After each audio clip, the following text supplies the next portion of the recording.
ఏం తీసుకున్నా జీవో ఇచ్చినా ఈ రోజు వరకు అపాయింటెడ్ డే ఇయ్యలే ఈ ముఖ్యమంత్రి ఈ ప్రభుత్వం కాంగ్రెస్ ప్రభుత్వం ఆర్టీసీలో ఇప్పటివరకు ఒక నియామకం చేయలే మీరు అందుకే డ్రైవర్లకు కండక్టర్లకు ఇలా విపరీతమైన పనిభారం పెరిగింది ముఖ్యంగా ఫ్రీ బస్ పెట్టినాక ఒక్కొక్కరు 12 గంటల నుంచి 16 గంటలు పనిచేస్తున్నారు నాన్ స్టాప్గా ఆర్టీసీలో పనిభారం ఒత్తిడి కారణంగా శారీరక సమస్యల వల్ల గుండెపోటు లాంటి విషయాల వల్ల కూడా సమస్యల వల్ల కూడా చాలామంది చచ్చిపోతున్నారు చిన్న చిన్న కారణాలకు గత 20 నెలల కాలంలో 600 మందిని ఉద్యోగాల నుంచి తొలగించినారు వాళ్ళు పాపం లేబర్ కోర్టుల చుట్టూ తిరుగుతున్నారు ఆర్టీసీలో యూనియన్లను పునరుద్ధరిస్తామని మాట ఇచ్చినారు ఇంకా చాలా చెప్పారు కానీ ఈరోజు వరకు ఒక్కటంటే ఒకటి పని చేయలేకపోగా ఇంకేం చేస్తున్నారు మీరు ఎలక్ట్రిక్ బస్సులు కూడా ఆర్టీసీకి ఇస్తలేరు ప్రైవేటైజేషన్ చెప్పి ఇవాళ ఇచ్చేస్తూ ఉన్నారు ప్రైవేట్ వ్యక్తులకు ఇచ్చి డ్రైవర్ కండక్టర్ మెకానిక్ సిబ్బందిని తీసేసే ప్రయత్నం చేస్తూ ఉన్నారు ఉన్న ఆర్టీసీనే ఫినిష్ చేసే ప్రయత్నం చేస్తున్నారు ఇక పండుగలు వచ్చినాయంటే చాలు మళ్ళీ రేపు దసరా వస్తుంది కదా మీరు చూడండి మహిళకు ఫ్రీ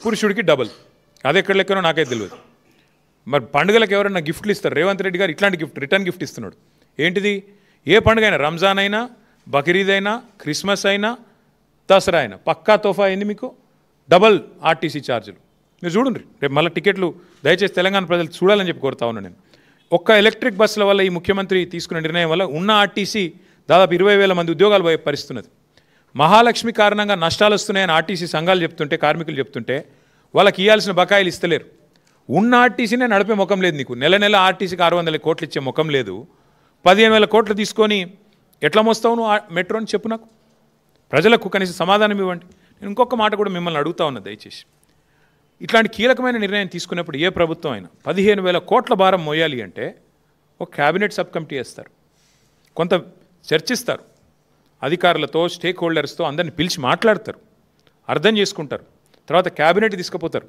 క్యాబినెట్లో చర్చ పెడతారు అధికారుల కమిటీలు వేస్తారు ఇదేం లేదు చెట్ మంగ్ని ఫట్షాది నేను పొద్దున ముఖ్యమంత్రికి అనిపించింది సాయంత్రం వరకు ఒడగొట్టాలి జూబ్లీహిల్స్ ప్యాలెస్లో కలవడ్డది అర్ధరాత్రి తెల్ల వరకు ఒడిచిపోవాలి అంతేనా ఇక చెట్ మంగ్ని ఫట్షాది అంటే ఏం ఆలోచన లేదు పాడు లేదు నేను అడుగుతున్నా ముఖ్యమంత్రి గారిని 15,000 కోట్ల రూపాయలు అప్పు ఎవరు కడతారు నువ్వు ఎట్లాగో 2 నెలల్లో పోతావు తర్వాత ఎవరు కట్టాలా ఎవరి మీద వేసిపోతావు అట్లాగే ఇది ఎఫ్ఆర్బిఎం పరిధిలోకి రాదా ఈ అప్పు కేంద్ర మంత్రులు ఇద్దరు ఉన్నారు ఇక్కడ మెట్రో యాక్ట్ ఉంది సెంట్రల్ యాక్టు అసలు మీరు కేంద్ర ప్రభుత్వానికి ఇన్ఫర్మేషన్ అని ఇచ్చిండ్రా ఇట్లా చేస్తున్నామని పీపీపీలో ఉన్నదాన్ని మీరు తీసుకుంటున్నామని చెప్పినరా ఒక పబ్లిక్ సెక్టర్ అండర్టేకింగ్ కంపెనీ పెడతారా ఈ 15,000 కోట్ల రుణం ఎట్లా మోస్తారు రోజు నువ్వే కథలు చెప్తుంటావు కదా నెలకు ఇంత మిత్తి కడుతున్నా అంత మిత్తి కడుతున్నాను అఫ్కోర్స్ కాగ్ చెప్పింది అనుకోండి ముఖ్యమంత్రి చెప్పేది తప్పు నెలకు 6,000 కోట్లు కాదు నెలకు కడుతుంది 2,200 కోట్ల అప్పే మిత్తి అని చెప్పి కాగ్ చెప్పింది కానీ ఎల్ఆర్లేసి అబద్ధాలు చెప్తూ ఉంటారు ఇదెవరు కడతారు ఈ 15,000 కోట్ల అప్పు ఎవరు కడతారు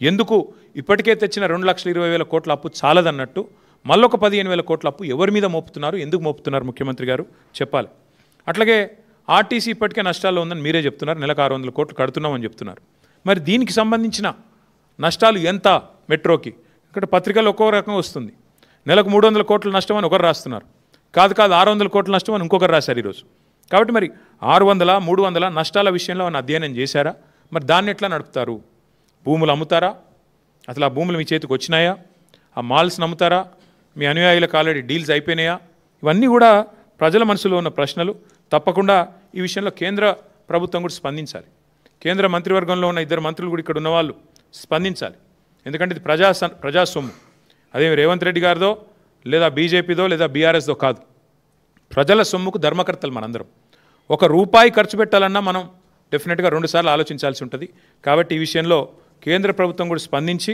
వెంటనే విచారణకు కూడా అవసరమైతే ఆదేశించాలి పారదర్శకత లోపించింది మొత్తం విధానంలో పొద్దున అనుకున్నారు సాయంత్రం అయిపోయింది సాయంత్రం ఇద్దరు షేక్ హ్యాండ్లు ఇచ్చుకొని చాలువాలు కప్పుకొని స్టేట్మెంట్లు ఇస్తే నడవదు అందరూ స్టేక్ హోల్డర్స్ని అవసరమైతే పిలవాలా అఖిలపక్షాన్ని పిలవాలా అవసరమైతే శాసనసభను పిలవాలా అవసరమైతే క్యాబినెట్లో చర్చించి నిర్ణయం తీసుకోవాలి కానీ ఈ రకంగా ఇష్టం వచ్చినట్టు 15,000 కోట్ల అప్పు మేము మాకు అప్పజెప్పిపోయిన 20% పూర్తయిన మెట్రోను మేము పూర్తి చేసి ఒక అసెట్ని మీ చేతిలో పెట్టిపోతే మీరు 15,000 కోట్ల లయబిలిటీని ప్రజల మీద రుద్దుతామంటే చూస్తా ఊరుకోవడానికి బీఆర్ఎస్ రెడీగా లేదు will definitely take it to the people of Hyderabad ఎందుకంటే ఇది హైదరాబాద్ ప్రజలతో మీరు చేస్తున్న దోకా ఇది హైదరాబాద్ ప్రజలకు మీరు 15,000 కోట్ల రుణం ఏదైతే రుద్దుతున్నారో ఒక ప్రైవేట్ వాడికి తీసుకొని నేను ఇవాళ ఇంకా విచిత్రం ఈ నిర్ణయం ప్రకటించగానే ఎల్ఎన్టీ స్టాక్ 3 రెట్లు పెరిగిందంట 3% పెరిగిందంట ఇప్పుడే చూస్తా ఉన్నాను ఇక్కడికి వచ్చేటప్పుడు 3% ఎల్ఎన్టీ స్టాక్ పెరిగింది మరి వాళ్ళకి లాభం వస్తుంది స్టాక్ పెరిగితే, నీకేమొచ్చింది రాష్ట్రానికి? మీరు చెప్పండి నాకు. రాష్ట్ర ప్రభుత్వానికి వచ్చిన లాభం ఏంది నిర్ణయం వల్ల? ప్రైవేట్ వాడు వదిలించుకున్నాడు, నీకు అంటగట్టిండు, నువ్వు వాళ్ళ చేతిలోనే ఉండి నడిపించేది మేము నడపలేదా 10 ఏళ్ళు? నువ్వు కూడా అట్టే నడపాల్సింది. వాళ్ళ కాంట్రాక్చువల్ ఆబ్లిగేషన్ ఉంది. ఏ కారణం చేత, ఏ లోపాయికారి ఒప్పందం చేత, ఏ ముడుపుల కోసం, ఏ కమిషన్ల కోసం, వేటి కోసం రేవంత్ రెడ్డి గారు నిర్ణయం తీసుకున్నారు? సమాధానం చెప్పాలి. భూముల కోసమా, ముడుపుల కోసమా? అందుకే ఈ విషయంలో పారదర్శకత లోపించింది కాబట్టి కేంద్ర ప్రభుత్వం కూడా జోక్యం చేసుకోవాలని మేము డిమాండ్ చేస్తున్నాం. అట్లాగే మిగతా సెంట్రల్ మెట్రో యాక్ట్ ఉంది, స్టేట్ మెట్రో యాక్ట్ ఉంది, వాటికి అనుగుణంగా ఇది జరగలేదు. డెఫినెట్గా ప్రజల దగ్గరికి పోతాం. అవసరమైతే ఇంకా ఏ రూపంలో ముందుకు పోవాలో నిపుణులతో చర్చించి, పెద్దలతో చర్చించి నిర్ణయం తీసుకుంటాం. ఈ ప్రశ్నలన్నిటికీ ప్రభుత్వం నుంచి సమాధానం వస్తుందని ఆశిస్తున్నాం. రాకపోతే వారిని వదిలిపెట్టం, ప్రశ్నిస్తూనే ఉంటామని మీకు తెలియజేస్తాం. మీకేమైనా డౌట్ ఉందా? భూములు అమ్ముకోవాలి, రేవంత్ రెడ్డి గారు ఏం చేసినా దాని వెనకాల స్కీమ్ ఉంటుంది. ఆ స్కీమ్ వెనకాల స్కామ్ ఉంటుంది పక్కా. ఇది ఆయన పేరుకి ముఖ్యమంత్రి, కానీ ఆయన దందా బ్లాక్మెయిల్. కాబట్టి మీరు చూస్తారు కదా. నేను ఇంకోటి కూడా ఇదేమో ఇప్పుడు నేను చెప్పించాలి ఒక విషయం, ఇంకో పెద్ద విషయం కూడా ఇంకో 4-5 రోజుల్లో చెప్తాను. నేను ఇంకో కార్పొరేట్ సంస్థను కూడా ఎట్లా బ్లాక్మెయిల్ చేస్తారో అది కూడా చెప్తాను, ఆధారాలతో సహా చెప్తాను. బాంబులేటి గారు, తర్వాత పాపం కాంగ్రెస్ వాళ్ళు 2 ఏళ్ళుగా కళ్ళు గంటూనే ఉన్నారు. వాళ్ళ కళ్ళు కాచిపోతూ ఉన్నాయి చూసి మమ్మల్ని అరెస్ట్ చేసుకుంటారా, ఏం చేసుకుంటారని ఇదే వేదిక ద్వారా ఇక్కడ గతంలో చెప్పాను నేను మీకు. ఏం చేసుకుంటారో చేసుకోండి, నేను తప్పు చేయలేదని చెప్పాను. ఇప్పుడు కూడా అదే చెప్తున్నాను, ఏ తప్పు చేయలేదు. ఎంత ధైర్యం ఉంటే, నేను ఒక మంత్రిగా పనిచేసిన వాడిని 10 ఏళ్ళు, లై డిటెక్టర్ టెస్ట్ తీసుకుంటాను అని చెప్పాను. రేవంత్ రెడ్డి గారు కూడా తీసుకుంటారా అని అడిగాను. ఆయన మీద ఏసీబీ కేసు ఉంది, నా మీద ఏసీబీ కేసు ఉంది, రండి అని చెప్పాను. ఇప్పుడు కూడా మళ్ళీ అదే ఆఫర్ ఇస్తున్నా. ఇట్లాగే కెమెరాలు పెట్టండి, ఒక 10-15 లై డిటెక్టర్ టెస్ట్ నేను మీ కెమెరాల ముందు తీసుకుంటా. నేను తప్పు చేయలేదు. నిజాయితీకి ధైర్యం ఎక్కువ. సరే, దానికి కొంతమంది అహంకారం అనొచ్చు కాక, కానీ నేనేమంటానంటే అల్టిమేట్గా నేను తప్పు చేయలేదు కాబట్టి నాకు ఆ ధైర్యం ఉంది. కానీ ఇది అప్రస్తుతం, అనవసర విషయం. అరెస్ట్ చేసుకుంటారా, ఏం చేసుకుంటారో వదిలేయండి, నాది పెద్ద ఇష్యూ కాదు.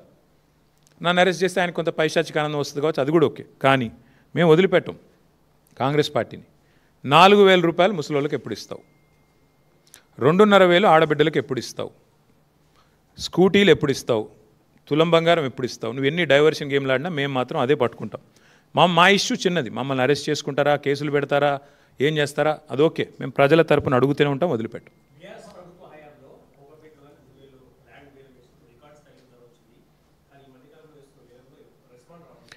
రియల్ ఎస్టేట్ కుదేలు అవుతుంది అని నేను ఎలక్షన్ ముందే చెప్పిన బ్రదర్. కాంగ్రెస్ వస్తే రియల్ ఎస్టేట్ డామ్ అంటుందని చెప్పిన. దానికి ప్రధాన కారణం ఇవాళ హైడ్రా అనే ఒక భూతాన్ని ఏదైతే హైదరాబాద్ మీద వదిలిపెట్టినరో, హైడ్రా అనే భూతం ఇవాళ హైదరాబాద్లో రియల్ ఎస్టేట్ డామ్ అనడానికి ప్రధాన కారణమే హైడ్రా అనే భూతం. హైడ్రా అనేది కేవలం బ్లాక్మెయిలర్లకు ఆలంబనగా మారింది. దానివల్ల ఇవాళ 100 కోట్ల రూపాయలు చేతులు మారుతూ ఉన్నాయి. హైడ్రా అనే సంస్థ వల్ల ఇవాళ బిల్డర్లను, అదేవిధంగా కాంట్రాక్టర్లను బెదిరించడానికి, కొంతమంది స్థలం యజమానులను బెదిరించడానికి. మీరు చూడండి, హైడ్రా అనేది పెద్దవాళ్లకు మాత్రం చుట్టం, పేదవాళ్లకు మాత్రం భూతం. ఒక్క పెద్దవాడి ఇల్లన్నా హైడ్రా పోయి కొట్టే పరిస్థితి ఉందా ఇవాళ? తిరుపతి రెడ్డి గారిదో, కేవీపీ రామచంద్రరావు గారిదో, వివేక్ వెంకటస్వామి గారిదో, అన్ని చెర్లలోనే ఉన్నాయి కదా, పొంగులేటి శ్రీనివాసరెడ్డి గారిదో. ఏది హైడ్రా అనేది పోదు, అక్కడ దగ్గర దగ్గర కూడా పోదు.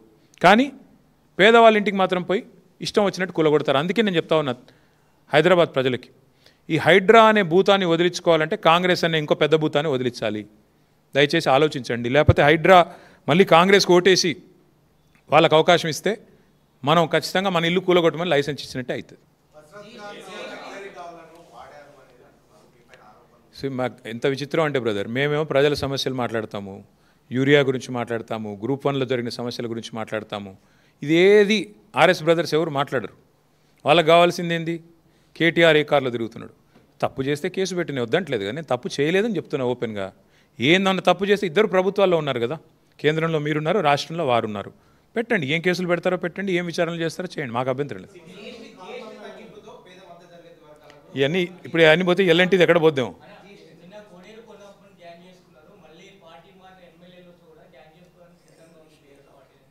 అని ఎవరు చెప్పారు మీకు? అంటా ఉన్నారంటే అన్నవాళ్ళని అడగండి, నాకు తెలియదు. ఎస్, 100% మంచి మెజారిటీ. ఎందుకంటే